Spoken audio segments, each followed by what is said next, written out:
Unlike in live-action cinematography, lighting in animation is something that's built totally from scratch.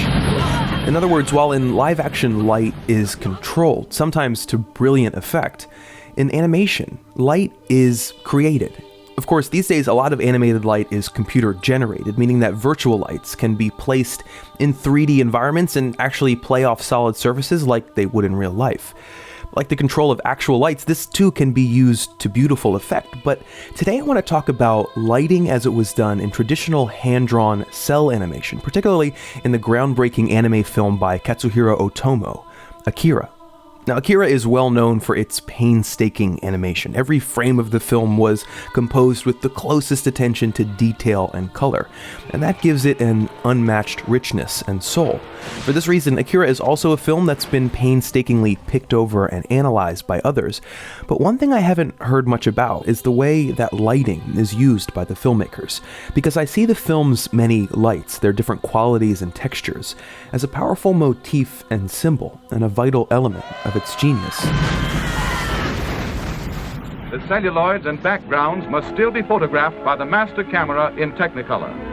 Here the operator puts a Donald Duck celluloid on top of a background as the overhead camera exposes one frame of film. Like I said, Akira was a film made in the cell animation style, developed in the first half of the 20th century, which involves drawing and painting onto transparent slides and layering them over a background. Frames composed like this were photographed and strung together to create the animation. This 2D traditional style, coupled with the tropes of anime, means that the light in Akira is quite specific and pronounced. The lines between shadow and light are distinct and evocative in the same way that film noir lighting is.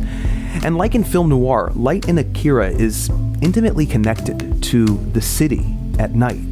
This, for example, is the very first shot after the opening credits, a flickering neon sign for the neighborhood bar where Kaneda is waiting for his friends. Nothing could more concisely communicate the rundown, dystopic feeling of the future Tokyo Otomo is going to present us with in the very next shot and throughout the film.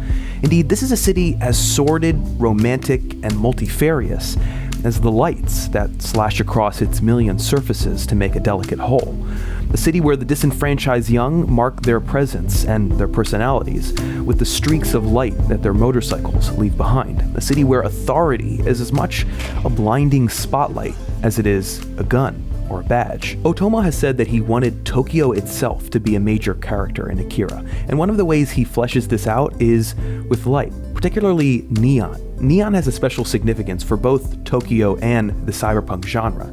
It is the bitter but beautiful light that signifies both the colorful radiance and the gaudy consumerism of modernity, the dark, dystopic side of which remains cyberpunk's basic focus. Tokyo, for its part, has been a cultural hub for neon signage ever since 1957, when the Totsuko company unveiled its giant 30-foot neon billboard in the Ginza district, revealing its new name, Sony.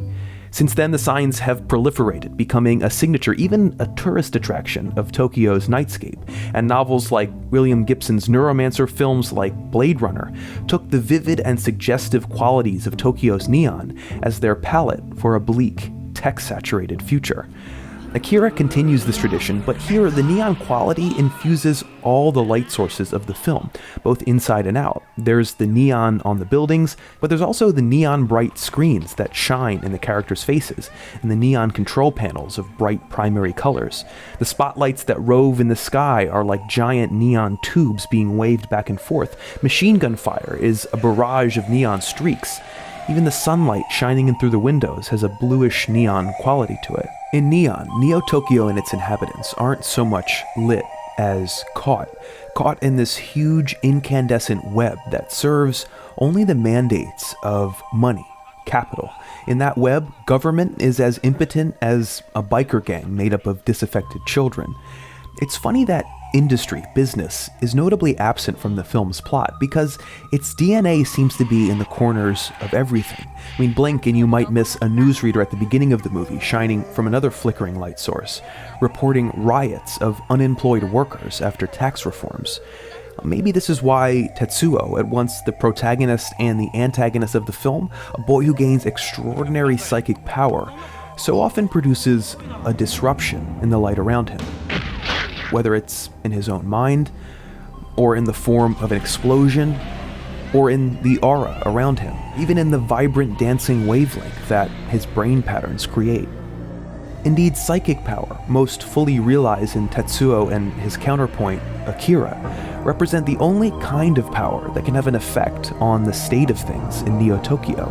This is perhaps the reason that the protesters turn to Akira for their salvation, because even when the authorities turn their biggest spotlight on him, a mega satellite laser that takes the name of our sun, he comes out the victor.